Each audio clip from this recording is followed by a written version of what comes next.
Well, students, actually we'll study about the character of Professor Higgins. And Professor Higgins is protagonist or the central character of this play.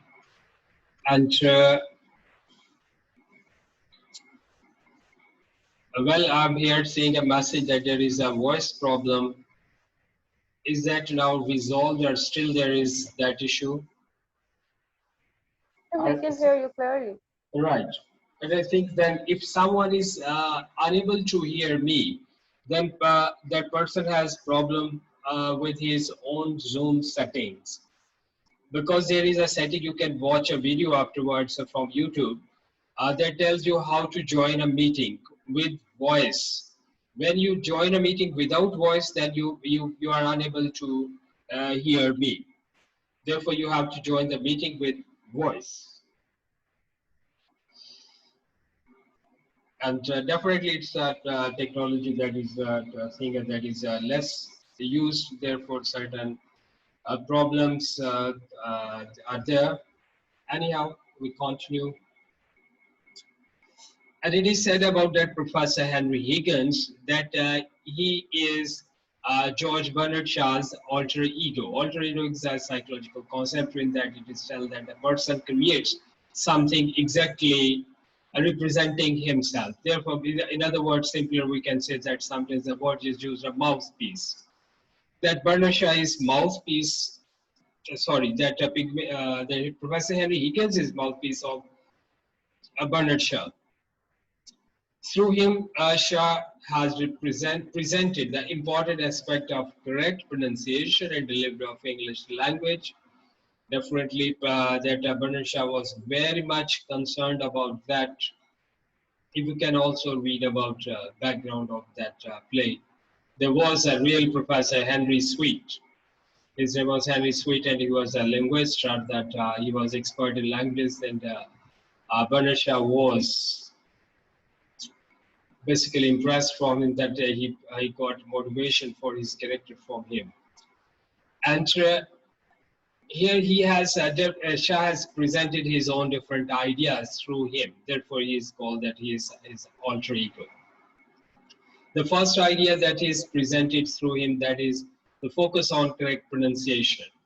And according to Bernard Shaw, English is something that language of great importance as English people rule throughout the world, and it has such a rich history. And at certain points in the text, this thing is also highlighted. When Eliza, you know, that is a girl, she speaks Cockney. Cockney is that a broken language that is not a proper English language. And therefore, Higgins considers it insult to English language, and also said it is insult to that magnificent architecture of that building, the building where all the people during that rain has taken shelter.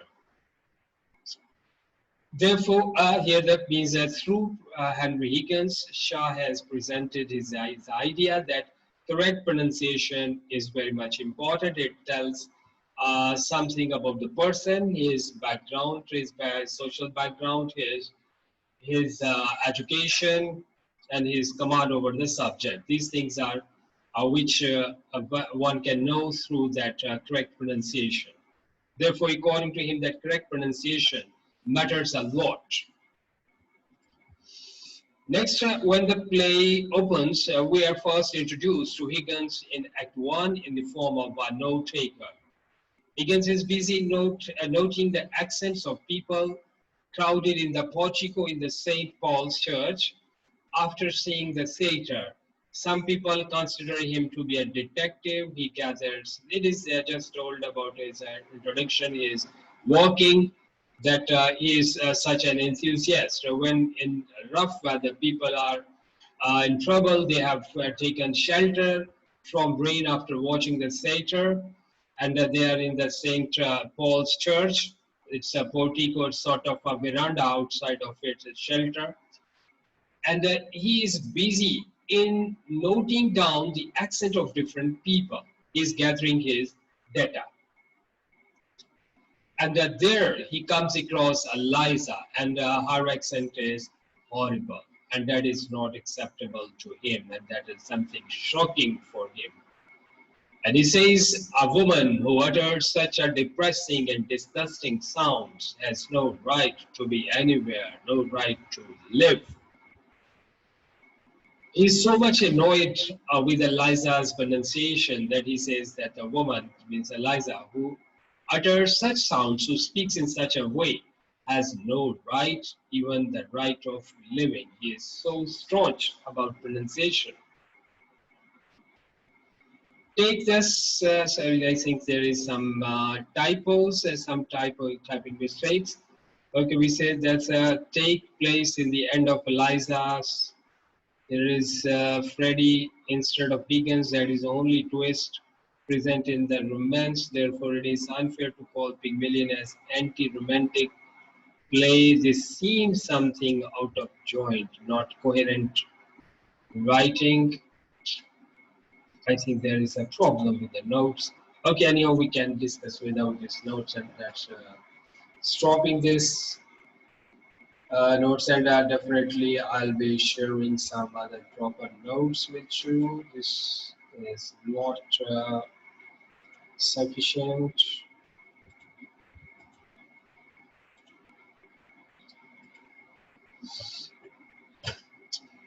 Well, the other things that we can discuss or share about this Professor Henry Higgins. He is a representative of middle class morality as well. Through him, as definitely he is not himself the person who tells about middle class morality. Rather, he is attached with Doolittle, Mr. Doolittle, the dustman, who is father of Liza's father, and through him he gave recommendations that he is a most moralist person, and then he becomes rich.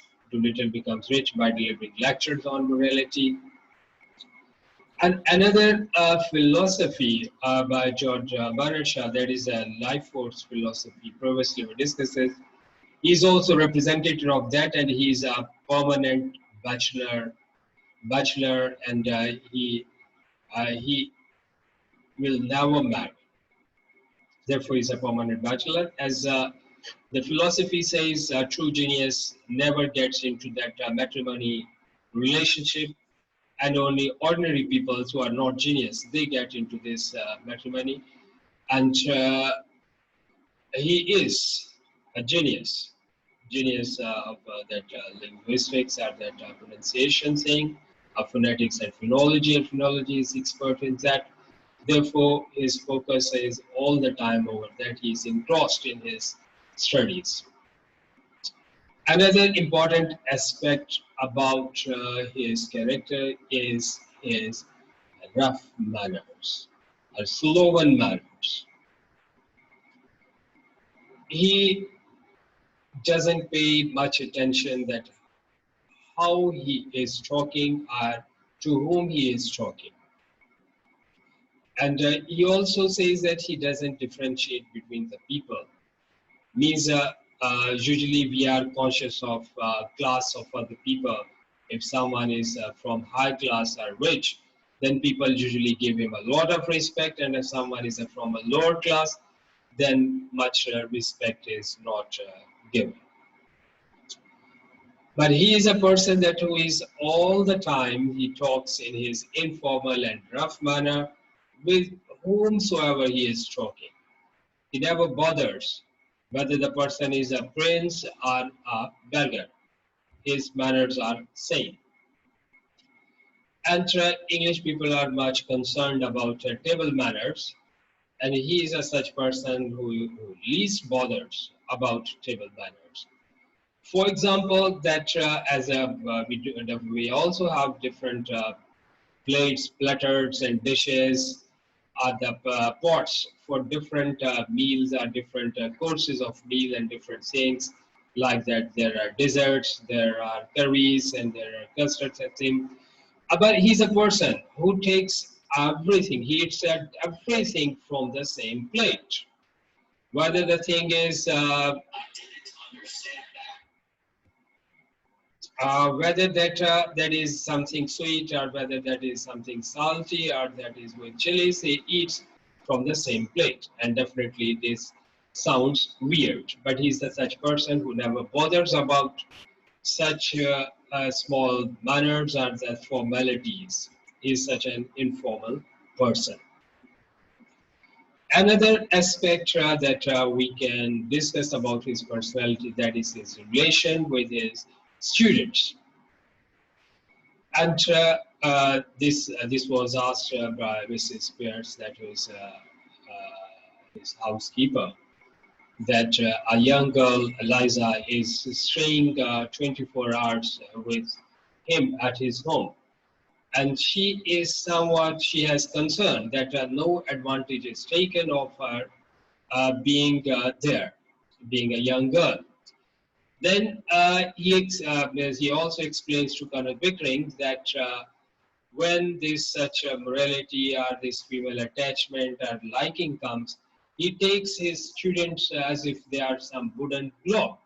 Means absolutely he feels no such attraction for them, and no such any means advantage is taken. In other words, you can say that he is highly professional. He is concerned just with his teaching, not concerned with his with his passions and other things. He's such a person, and he's very much dedicated with his work. Therefore, we see in the beginning that his dedication, that he is taking notes in rough weather, and he is so much busy or so much engrossed in his work that he absolutely forgets his surroundings. उसे कोई पता नहीं इर्द-गिर्द क्या हो रहा है. He is concerned about that.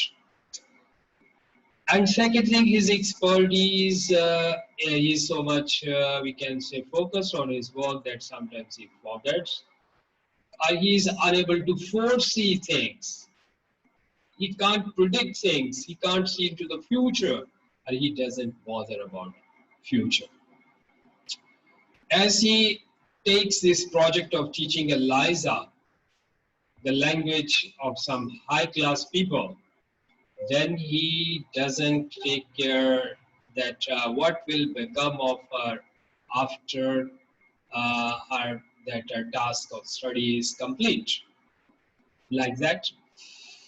Therefore, this thing is also that important that even Bernard Shaw, as he is mouth speaker Bernard Shaw, therefore he didn't end that play in a satisfactory way as usually audience expect. That at the end of play there wasn't mentioned that Eliza marries Freddie or gets a job in the shop. Just after that a Duchess party is over, and this Eliza is recognized as some princess over there, as means Higgins wins his bet. After winning the bet, he is not concerned that what will become of Eliza. Means he hasn't got that foresight. His sight is limited and very much focused to his work. And he is another aspect, you can say that as being the lover of language, he appreciates other people as well when they are using the language with certain dexterity, with expert ways. At one occasion when Liza's father, Mr. Doolittle, he comes there, and he asks certain his question, and he takes some pause, and when he stresses that he must answer, and then Doolittle says, I am ready to tell you, I am waiting to tell you, I am willing to tell you, I am wanting to tell you. Then at once, Professor Higgins appreciates it, that it is a poetic style, the use of alliteration. Alliteration is such a figure of speech in which the initial sounds are same. Like in the rhyme, the last sound is same, then in alliteration, the initial sounds are same. And he appreciates that. And these are the all things, just to conclude, we can say that you can talk about his personal habits, his manners, his attitude with others, and also his focus, his studies, his skill, all these things comes under his character, and whatever that life philosophy that has been projected through this character, that is also called this is a sort of something, also another thing that is from Sigmund Freud, that is called mother fixation. It is another psychological concept. You can also discuss this thing here. According to that concept, that is also called Oedipus complex or mother fixation. In your previous class, you might have read about the Oedipus Rex who marries his mother. The same idea of Sigmund Freud took from that. According to him, it is some psychological, very weird concept that the boys are attached with their mothers and the girls are attached with their fathers. He takes in other connotations as well. And he says that a boy will appreciate a girl for his marriage if the girl resembles his mother, and vice versa, the girl would prefer a boy who resembles. Excuse me, sir. Yes, Sir, how this idea relates with Professor Higgins?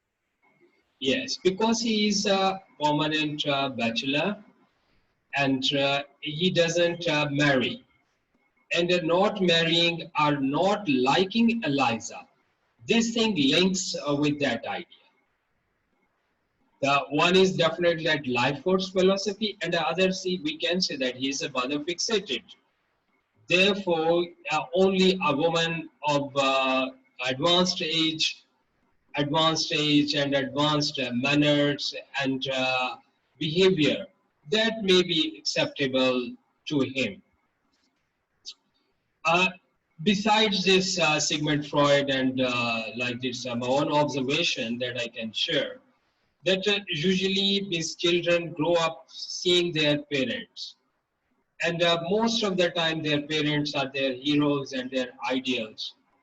Therefore, whenever a new person comes into their life, automatically they start comparing. And if certain qualities they see in their parents, which definitely they gained after so much experience, after spending so much time, and the young generation, they can't reach that level of understanding or behavior, then sometimes this thing may happen that boys idealize their mother and they don't like any girl and they fall that the girls are shallow, and the vice versa. Here, students want to end my class. Rather, it's